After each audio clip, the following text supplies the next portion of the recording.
Tanda amal yang diterima di bulan Ramadan yang kedua itu apa? Yaitu orang yang diterima amal Ramadannya itu malah dijadikan hatinya khawatir dan takut ketika memikirkan amal Ramadannya.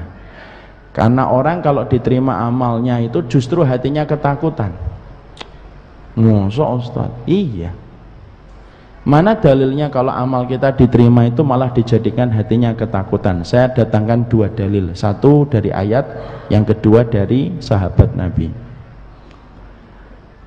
Allah menyampaikan pada surat Al-Mu'minun ayat 60, walladzina yu'tuna ma ataw wa qulubuhum wajilatun annahum ila rabbihim raji'un. Orang yang habis mendermakan hartanya justru hatinya ketakutan kembali kepada Allah.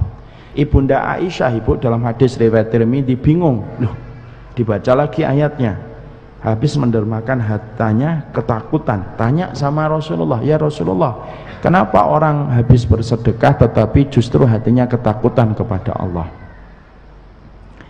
Apakah orang yang sedekah yang Allah maksudkan pada surat Al-Mu'minun ayat 60 ini orang yang sedekah setelah itu berzina, lalu dia khawatir zinanya tidak diterima taubatnya oleh Allah?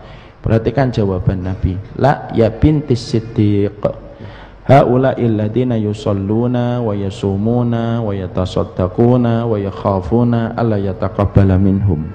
Yang dimaksudkan pada surat Al-Mu'minun ayat 60, orang yang banyak sholatnya, banyak puasanya, banyak sedekahnya, semakin banyak yang diterima oleh Allah, semakin hatinya dibuat takut dan khawatir oleh Allah bahwasanya mereka akan kembali kepada Allah. Jadi orang itu, Bu, kalau amal ibadah diterima itu malah tidak pernah sombong, tidak pernah merasa besar hati. Jadi makanya kalau kita baru beribadah dan baru ngaji itu tidak usah memandang orang itu rendah gitu loh. Kadang-kadang setan itu menjadikan kita, termasuk saya, kalau kita baru ngaji, baru beribadah itu seakan-akan nganggap orang lain itu semuanya di neraka gitu loh. Neraka. Kita insya Allah di Firdaus yang paling tinggi. Bukan itu tandanya orang yang diterima oleh Allah. Orang yang diterima oleh Allah itu apabila amalnya itu membuka pintu langit, dilaporkan oleh para malaikat pada hari Senin dan Kamis. Karena Senin dan Kamis itu dilaporkannya amal. Justru rewardnya, penghargaan dari Allah itu kalau Allah sudah senang terhadap amalan orang, dijadikan orang yang diterima amal ibadahnya itu ditumbuhkan rasa khawatir dan takut. Kenapa orang yang diterima amal ibadahnya itu khawatir dan takut, Ustaz? Ada 3 hikmah.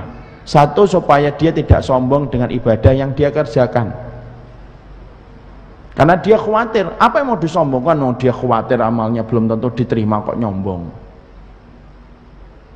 Yang kedua, dia tidak akan punya kesempatan untuk menilai amalan orang lain, karena waktunya habis untuk meneteskan air mata memikirkan ibadah dia yang menurut dia masih berantakan dan jauh dari apa yang Allah harapkan. Dia kalau dia mau ini, sini mbak, itu loh dia begini-begini, maaf saya juga masih berantakan. Yang ketiga, kalau kemudian dia merasa takut dan khawatir, maka dia tidak akan mencukupkan yang wajib tapi juga akan menambahnya dengan yang sunnah. Makanya orang kalau diterima amal Ramadannya akan dijadikan oleh Allah, orang yang diterima amal Ramadannya itu apa? Dijadikan hatinya itu khawatir dan takut ketika Ramadannya itu belum tentu diterima. Ini bukan suudzon, bukan suudzon. Ini analoginya sebagaimana anak S3 SMA kalau akan menghadapi ujian nasional, ketika dia khawatir tidak lulus, apa yang dilakukan anak 3 SMA kalau dia khawatir ujian nasional tidak lulus? Dia akan banyak belajar. Yang siangnya dipakai bermain, dipakai belajar. Yang biasanya tidur jam 8, tidur jam 12 malam. Kenapa? Khawatir tidak lulus ujian nasional. Makanya orang ketika khawatir amal Ramadannya belum diterima, sampai dia tidak sombong dengan amal ibadah Ramadannya, maka dia tidak hanya mencukupkan amalan yang wajib di Ramadan, tapi akan menambahnya dengan ibadah-ibadah sunnah dari puasa-puasa sunnah. Dan itu dalil pertama bahwasanya orang kalau diterima amal Ramadannya itu semakin kayak padi, dia semakin merunduk dan dia semakin tidak pede dengan amalnya. Dalil yang kedua mana Ustadz? Bahwasanya orang yang diterima amalnya itu dijadikan oleh Allah hatinya takut. Melihat para sahabat Nabi, Ibu. Sahabat Nabi itu yang dijamin surga itu ada berapa? Ada berapa ibu-ibu? yang semoga dirahmati oleh Allah? Para sahabat yang dijamin surga ada berapa? A 15, B 17, C 20.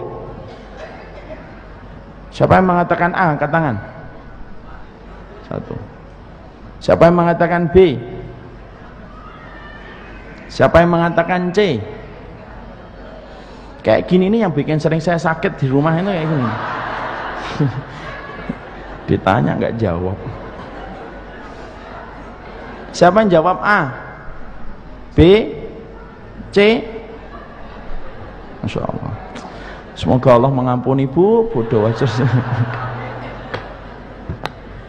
Jawabannya bukan A, bukan B, bukan C. 10 sahabat yang dijamin surga. Masya Allah. Kurang dengar saya tadi. Maka kemudian ada 10 sahabat yang dijamin surga. Perhatikan Ibu, 10 sahabat yang dijamin surga itu tidak ada itu yang pernah ngomong kepada sahabat yang lainnya yang tidak dijamin surga, kamu gak dijamin surga ya? Kasihan banget kamu hidup. Ya pernah gitu? Pernah Ibu jumpain kayak gitu? Nggak pernah.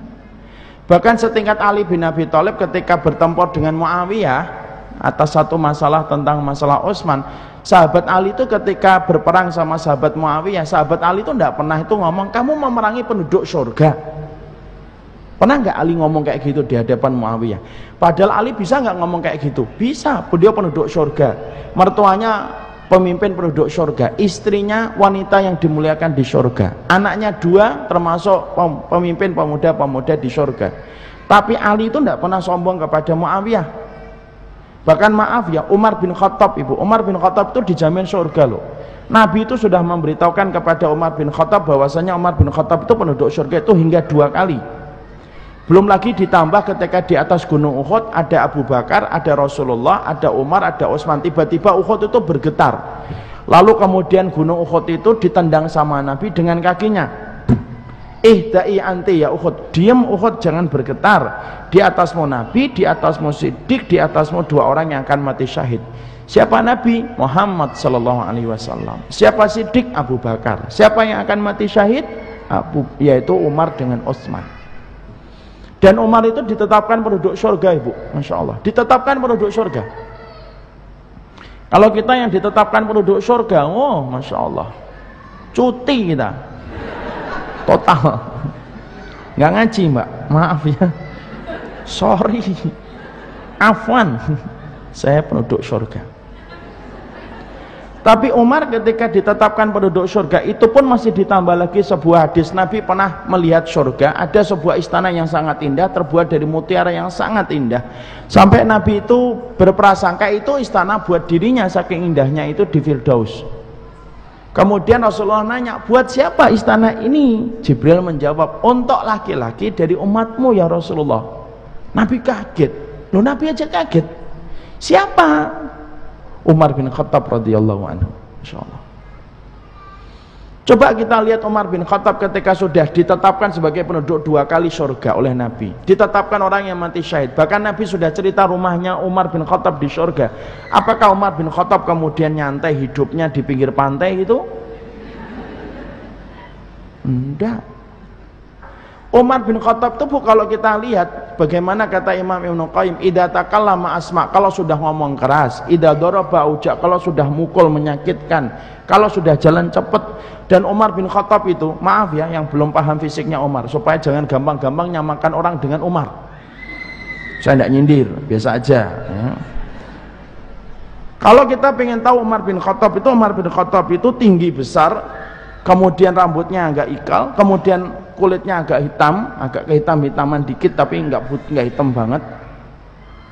Dan seorang Umar bin Khattab itu ternyata di pipinya, di bawah matanya sampai dagunya itu ada garis hitam itu, sepanjang pipinya itu sampai ke dagunya. Dan menghitamnya pipinya Umar bin Khattab itu kenapa?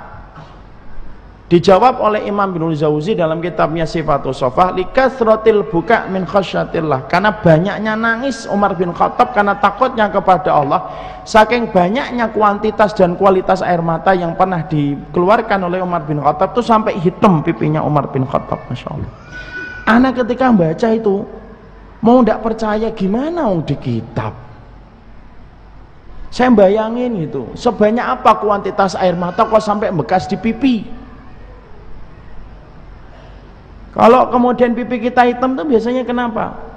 Jerawat batu, nggak sembuh-sembuh. Umar bin Khattab itu hitam sampai bawah itu, karena banyaknya nangis. Jadi disitulah kita paham, orang yang diterima amal ibadahnya itu malah bukan sombong dan merasa dia lebih mulia daripada orang. Jadi maaf kalau saya ngaji, ibu ngaji, ini teguran dan tamparan untuk kita ya. Kalau saya ngaji, ibu ngaji, kalau kita belajar Riyadhus Shalihin, hadis Arba'in, Ibnu Qudamah, Minhajul Qasidin, kita belajar ini, kalau ngajinya kita diterima sama Allah, keluar di pengajian itu kita ngeliat orang lain itu lebih baik daripada diri kita. Bukan malah sebaliknya. Bukan malah sebaliknya, ikhwan. Bukan itu. Sama dengan amalan Ramadan. Amalan Ramadan itu kalau diterima, malah kemudian orangnya itu tidak pede. Makanya kadang-kadang kalau saya menghadapi ada pertanyaan-pertanyaan diajukan di kertas sampai ke saya baca itu, Ustadz gimana ya saya kok kemudian kepikiran terhadap amal saya, itu malah saya iri dengan orang yang nanya itu. Kenapa? Karena sesungguhnya orang yang diberikan rasa takut di hatinya itu tidak ada yang memberikan rasa takut itu kecuali adalah Allah. Takut itu harganya mahal, Bu, karena takut itu meneteskan air mata, takut itu menutup aurat. Orang yang takut itu bangun tengah malam, orang yang takut itu akan taat sama Allah dan Rasulnya. Takut itu mahal, dan Allah tidak pernah memberikan takut kecuali satu, orang yang diterima amal ibadahnya. Jadi kalau ada yang kedua amal Ramadan diterima itu kayak gitu, dia khawatir, ditanya sama suaminya, Mi, gimana Ramadanmu? Nangis, saya tidak tahu Pi, amal Ramadan saya gimana, saya khawatir tidak diterima. Kalau ada seorang istri melihat abinya kayak gitu dan sebaliknya, berarti ada kemungkinan orang yang semacam itu tidak bisa sampai nangis kecuali Allah yang membuatnya nangis. Nangis itu mahal. Takut itu mahal, karena takut itu mendapatkan, takut itu memberikan banyak kebaikan dalam perkara-perkara yang positif. Orang yang takut macet, jalannya lebih pagi. Orang yang takut matahari, dia menutup diri supaya nggak kena sinar matahari langsung. Nah, itu yang kita pahami. Jadi orang yang kedua, orang yang takut itu, yaitu adalah orang yang diterima amal Ramadan.